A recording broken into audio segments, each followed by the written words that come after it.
and welcome to Audiobookish. This is an audiobook review and discussion podcast. My name is Fahed Rahman and I'm joined by Poppy Knight. Hello.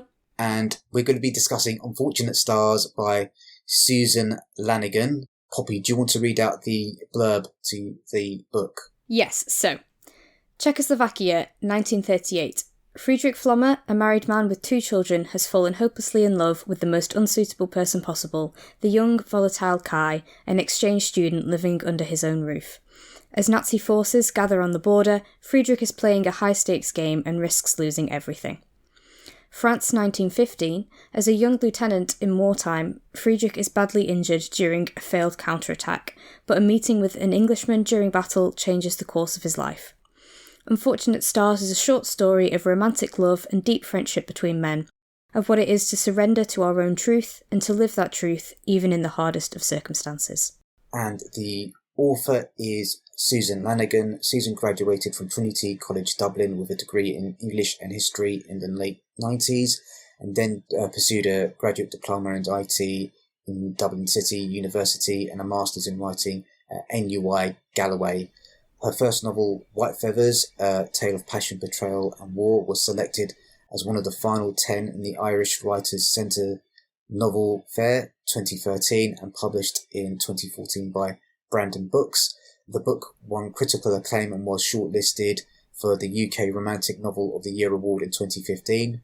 Her second novel, Lucia Wall, also concerning World War I, as well as race, music and motherhood, was published in June 2020 and has been named as a Coffee Pot Book Club Honourable Mention in the Modern Historical Book of the Year award category.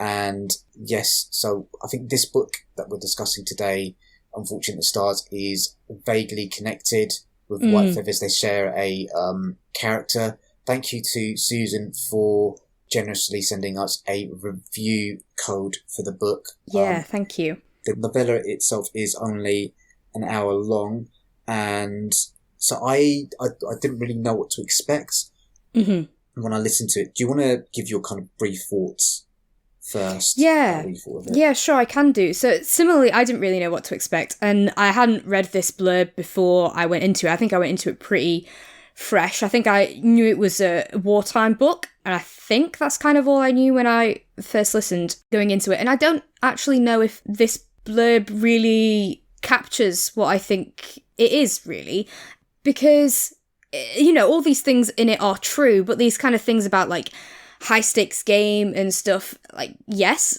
literally, and that certainly does come up, the fact of what danger Friedrich is in as a gay man in Czechoslovakia with the Nazis looming. But it's not a book where I would use high stakes to describe it, you know, because when you're talking about stories and stuff, you normally think more action-y kind of things, that sort of stuff. This is a very calm book, is maybe one way to go about it, despite the really horrific circumstances of the setting and the themes around it.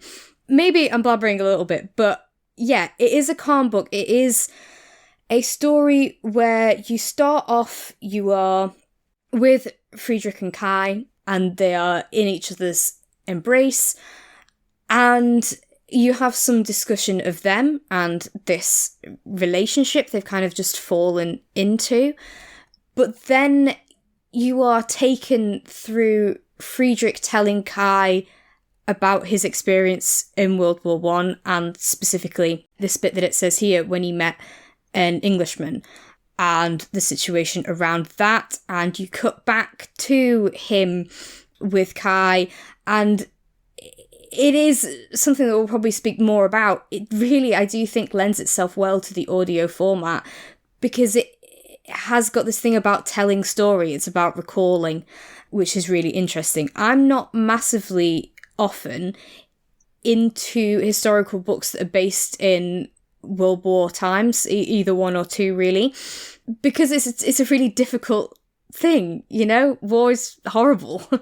And, you know, kind of finding, I guess, entertainment within that is a tricky thing, for sure.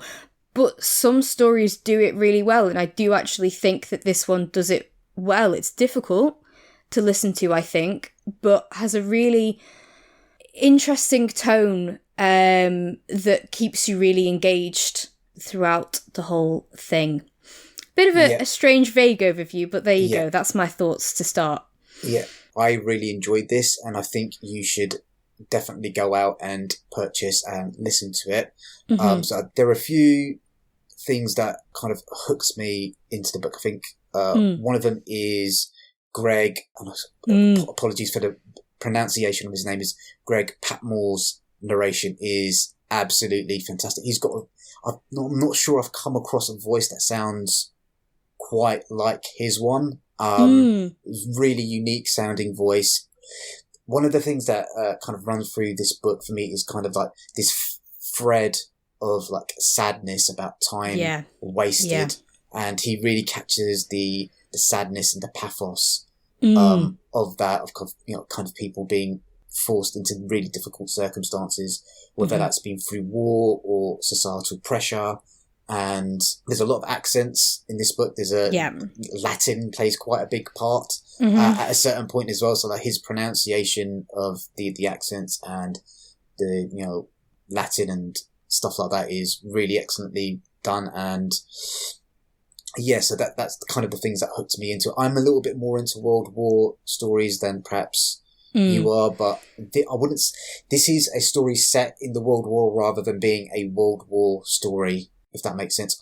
For me, if it's anything at all in terms of genre, I would say it's closer to being like almost a Holocaust story, because that, what happens in the Holocaust, I think, hangs over the entire narration, because the characters involved know something bad is happening in Germany. I don't think they're aware of quite how bad it is and how it will. I think they've got an idea of how it will affect them, but we kind of know, looking backwards, that if our characters are caught by the Germans, the Nazis, it's going to go really, really quite badly for them.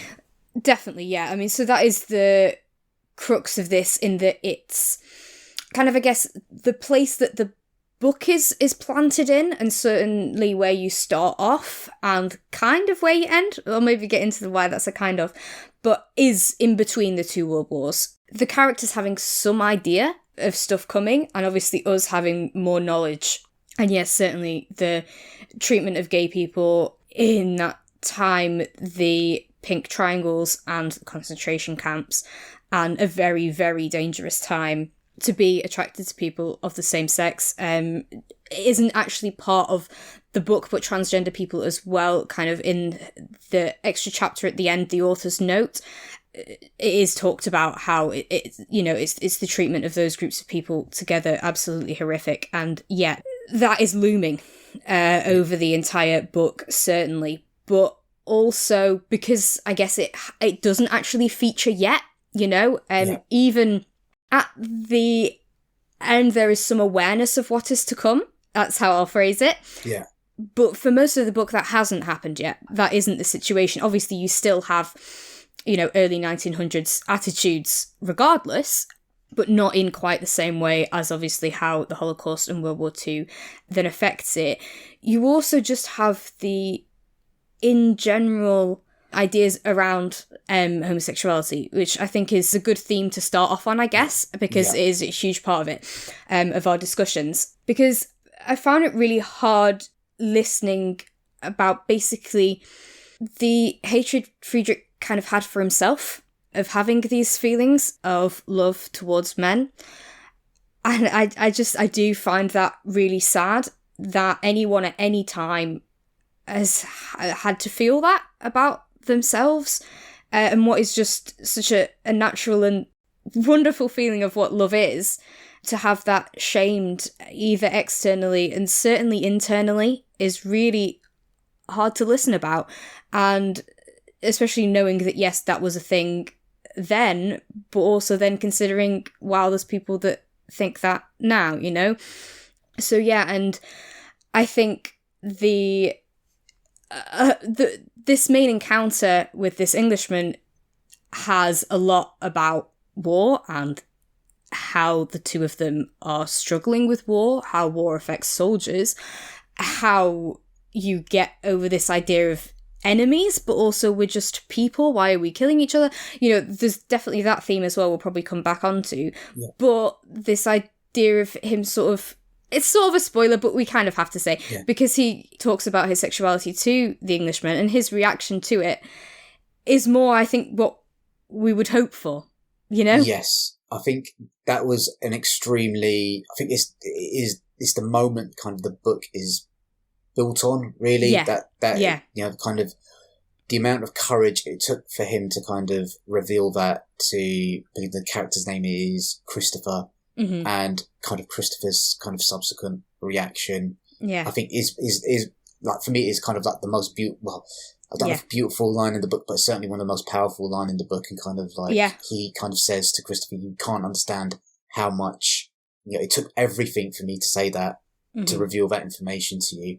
And so like, you know, and, you know, Christopher's reaction as well was also kind of like quite, fascinating, kind of almost a typical kind of, not, I wouldn't say typical British rep, because, attitudes towards homosexuals in, you know, in the UK at that time weren't particularly progressive, but, you know, Christopher has a reaction, I think, that surprises Friedrich, and I think that, you know, that's quite a nice moment as well. Yeah, definitely, because he's like, yeah, okay.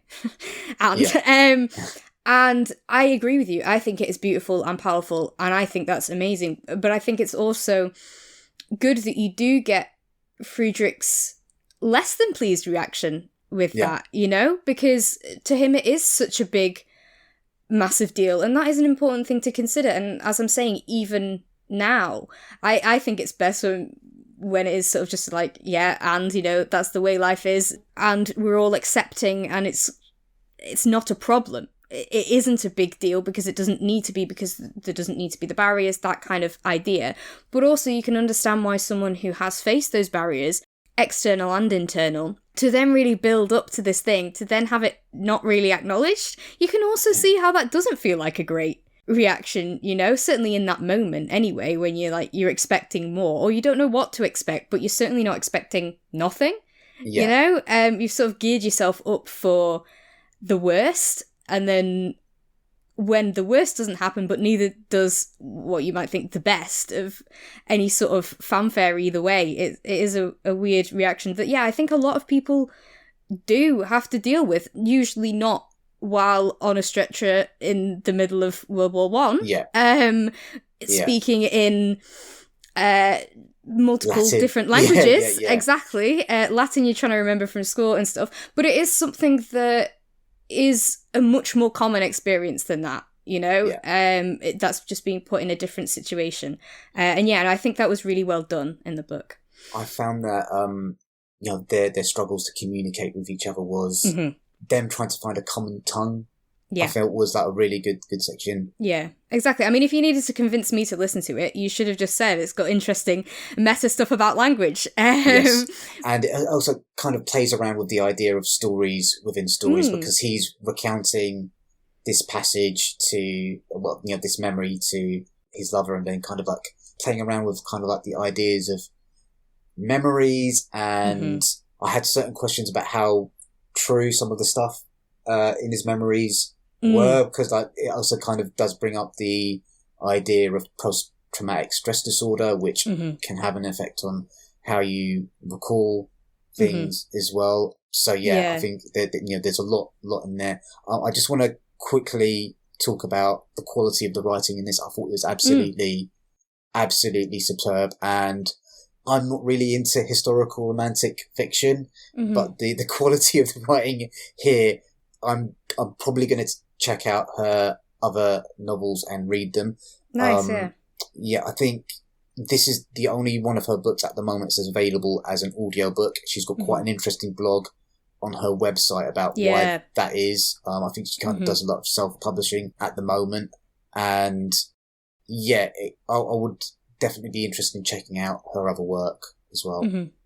No, I think that's very fair. I do think the writing is really good, and sort of, I guess, in a way, the fact that I wasn't in the moment while I was listening to it thinking so much about the writing, because it just felt so right. You get what I mean? Yeah. So, like, often I'll be listening to stuff and I'll be really thinking about the quality of the writing, but that in its sense is because it's taking me out of it a little bit. Yeah.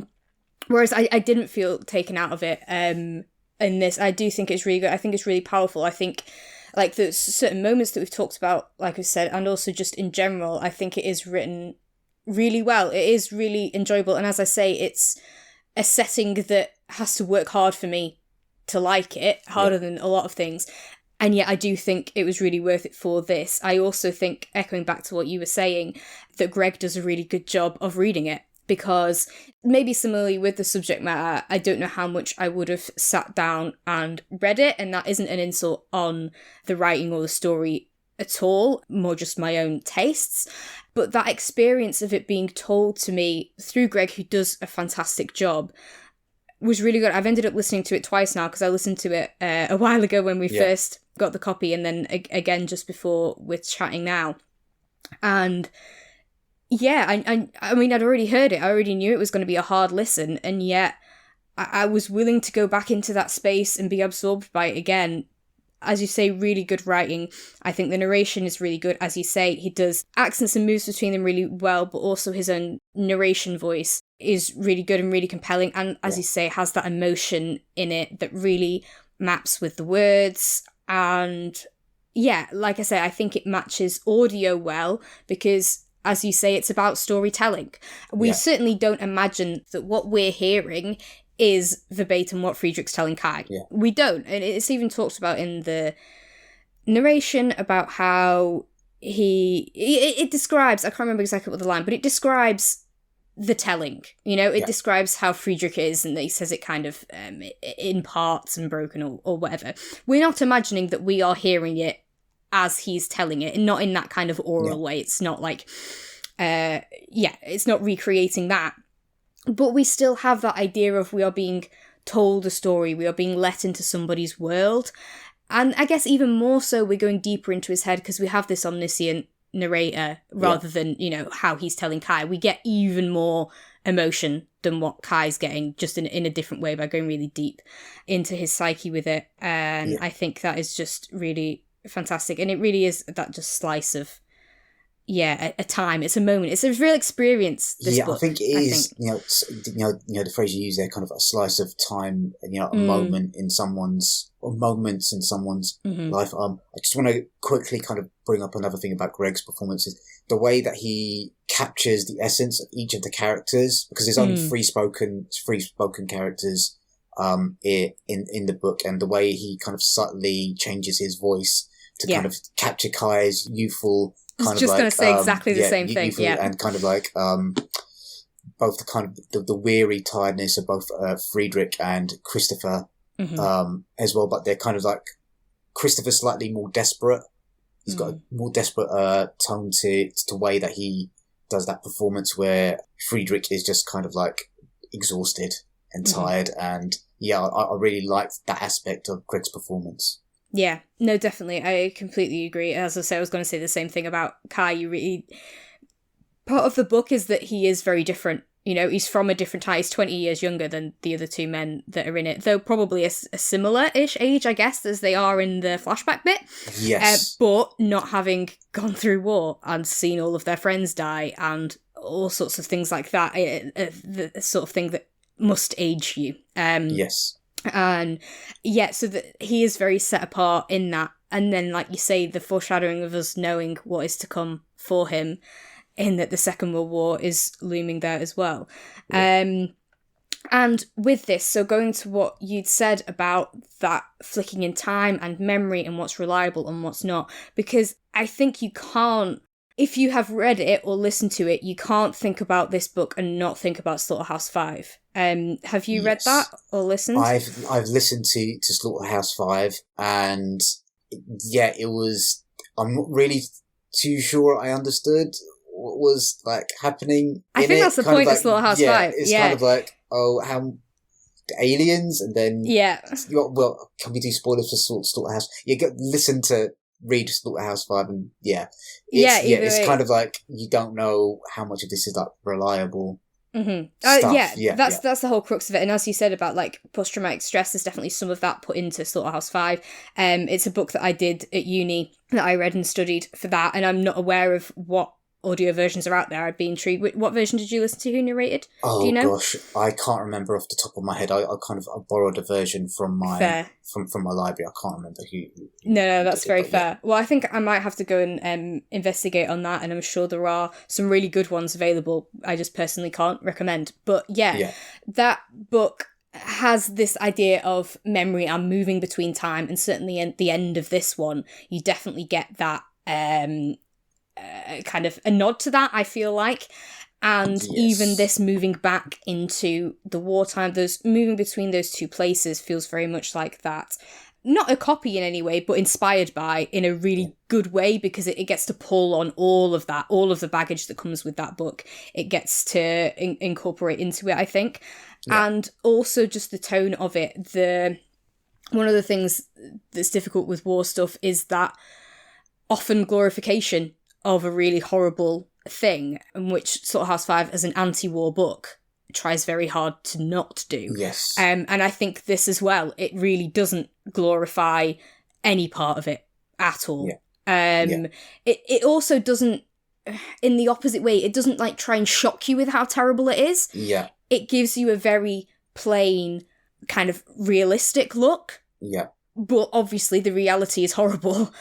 And therefore it's down by that, gruesome detail. I think it'll be interesting because like my experience of this is obviously being coloured by what's happening at the moment in Ukraine. And, you know, it's a little bit off topic, but I'm really troubled by kind of like the hero worship that people like, you know, Zelensky, he's doing, you know, the best that he can, but you've got to be really careful in these, you know, war scenarios, kind of like saying, you know, soldiers are heroes and stuff like that.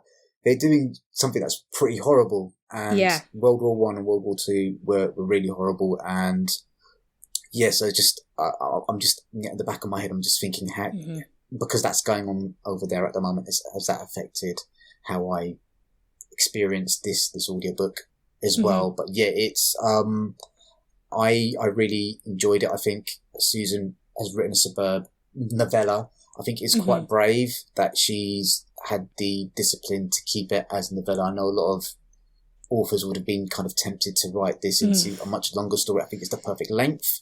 I think it's superbly written, superbly narrated.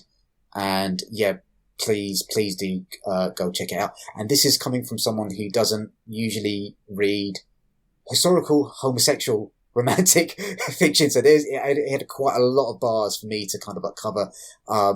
Even kind of like, I don't like reading sex scenes. And even though they did kind of gross me out, I don't like them. I don't like depictions of sex. I get really uncomfortable reading or listening to them. But even despite that, I think this is a really, really good book with fascinating characters who are put in really tricky situations. And I really enjoyed it. Yeah, and I agree with you about the length and stuff as well. I think it is really great as the length that it is. I mean, she talks, again, the author's note part about how it sort of came out of like research I think she was doing for White Feathers and stuff, and it has that connection with the character, and the White Feather part is part of Christopher's story.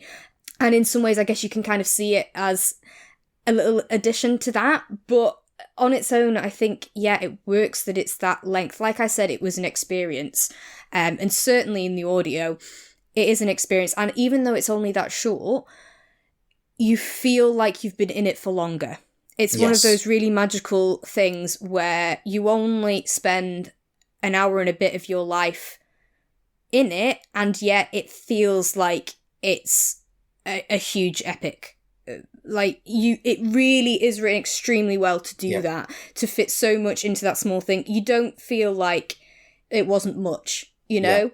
I mean, I guess similarly, you've got Animal Farm's only a novella, is only really short. I don't know how long that ends up as a audio, I can't remember, but but I mean, what a world, you know, that's created and fully faceted. And that's what you get even with this, even with just basically two settings, really. You've got that room that they're in, and you've got the battlefield, basically. And that's it. And yet, obviously, you have the we're aware of the world it's set in. You know, we know some stuff from history lessons and blah, blah, blah. But I don't even mean that. I mean, like, the world for these characters. And Friedrich, certainly, you know, you feel like you get his entire life and you just absorbed in it. So, yeah, I think that is amazing. I think it really works. Yeah, you don't have to, I guess, in some ways, suffer through those difficult things, the challenging things that it does bring up. As you say, certainly at the moment, the challenging themes that you might not want to spend hours and hours and hours in, you know, you can more want to escape from. But this is the perfect length to have your brain challenge those and think about those and absorb those. Yeah. And yet it not feel like it was pithy and not worth it. Really, really good. I would say kind of like, just as like an addendum to, this is kind of emotionally epic rather than kind of action epic, if that makes sense. Yes. Yeah, but that's kind of what I was meaning at the start about the high stakes thing. Like, action wise, very little happens. Yeah. You know, it is about story progressing in a very different way. Getting that backstory, getting character. Some stuff does happen, of course, but yeah, it is that just that experience that really amazing of bringing characters to life and getting you to know those characters and the situation and everything. That is really fantastic. And then also I do want to speak a little bit more on what you'd said about the language, which is so cool. So basically that these two people meet on the battlefield, an Englishman and Friedrich, who speaks German and very little English, and he needs help. He's injured.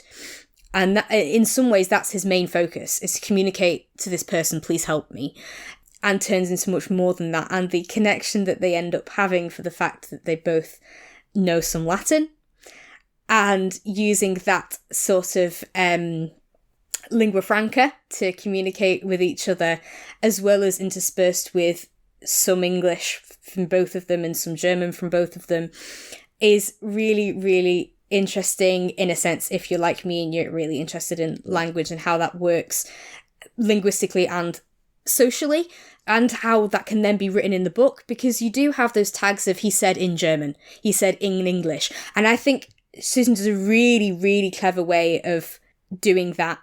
And Greg does a great way of performing as well, when the characters are being hesitant because they're speaking. So say, for example, Friedrich is hesitant because he's trying to get this word out in English. Yeah. Okay, so when like Friedrich's trying to say something in English and he sort of stalls with it a little bit, or then when he's speaking in German and he speaks English fluently, but we're aware that that's the way that he speaks his German. I think that's brilliant, and that's a really important thing when you're thinking about adapting to audio, as how does that work? It's very easy to write and say, you know, he said in German or whatever, but how you get across that tone that this is a character who's speaking in their mother tongue, even though that's not what you're hearing. Yeah. It is a fantastic, really, really clever. If anyone is a writer and is wondering how they can do a tricky bit like that, then definitely go to this, because I think that is done incredibly well as something really difficult that's done that way. So yeah, if you're interested in it in a linguistic way, in a writing way, you should go for it for that. But then even just in general, I think it's it's a lovely moment of how language works, and a cool thing for the book to have, and a sort of theme around it and stuff is, yeah, really good. I want to spend a little bit more time talking about that. So yeah. So I agree with that. So I think that's a recommendation from both of us, really. Yeah. Thank you, Susan, for sending us the review codes. Yeah, thank you so much. Hopefully we might be able to get her on the podcast at some point to discuss her writing. Thank you guys for listening to the podcast. We might have some very, very exciting plans to announce in the next few weeks. We just need to get a few T's crossed and I's dotted, and just watch out for our socials for that.